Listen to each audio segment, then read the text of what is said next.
तो कवि सुमित्रानंदन पंत जी की जो कविता है प्रथम रश्मि। प्रथम रश्मि मतलब सूर्य की पहली किरण। जब सूर्य की पहली किरण का आगमन होता है तो यह आगमन पूरी प्रकृति को प्रकाश में भर देता है।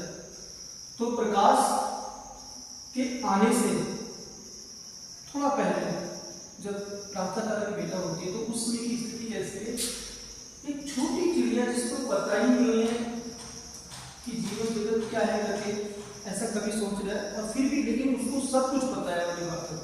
कहते हैं कि कभी उस छोटी सी चिड़िया को संबोधित करते हुए पूरी कविता का ताना बाना होना है पूरा रचना संसार। कहते हैं कि प्रथम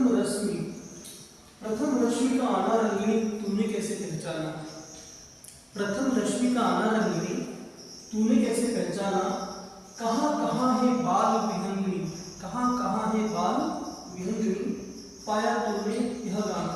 बाल विहंगिनी जो शब्द है, ये बाल विहंगिनी एक छोटी सी चिड़िया के लिए प्रयुक्त शब्द है। जैसे यहाँ देख रहे हैं रंगीनी शब्द रंगीनी मतलब, तो उस चिड़िया को एक प्रकार से संबोधित करते हैं कि प्रकृति के ये प्रकृति कैसे पता चला प्रकृति में कि सूर्य की किरण का आगमन हो गया, उजाला हो गया।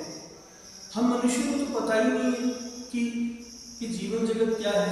हम सोए रहते हैं सुबह तक, सूर्य के आगमन पर भी भानु भास्कर प्रखर प्रकाश का शोध धरती पर अवतरित हो गया, हम सोए रहते हैं। तो वही बात को लेकर यहाँ कवि ने बहुत अच्छी बात कही है। पूरी कविता में कुछ प्रमुख जो शब्द हैं ये छोटी चिड़िया के लिए प्रयुक्त किए गए, जैसे रंगिणी शब्द है, बाल विहंगिणी शब्द है, जैसे तरुवासिनी शब्द है, मतलब जैसे इस प्रकार से मतलब इस शब्दों का कितना सुंदर चयन किया गया है कवि द्वारा, कवि सुमित्रानंदन पंत जी द्वारा, कि अंतर्यामिनी, बहुदर्शिनी, नवचारिणी। तो ये शब्द बहुत एक प्रकार से मतलब पूरी कविता को बड़ा ही आकर्षक और प्रभावपूर्ण बना देते हैं। अपने अपने क्षेत्र में एक प्रकार से पारिभाषिक शब्द के रूप में भी इस्तेमाल होते हैं, जैसे रंगिणी, बाल विहंगिनी, तरुवासिनी, अंतर्यामिनी, बहुदर्शिनी, नवचारिणी। इन रूपों में कहीं ना कहीं कवि मतलब पूरी ये छोटी सी चिड़िया को देखता है कि तुम तो पूरी सृष्टि के रचना संसार को समझ रही हो, पर हम मनुष्य इतने जानकार होने के बाद भी अभी तक हम चीजों को समझ नहीं पा रहे हैं।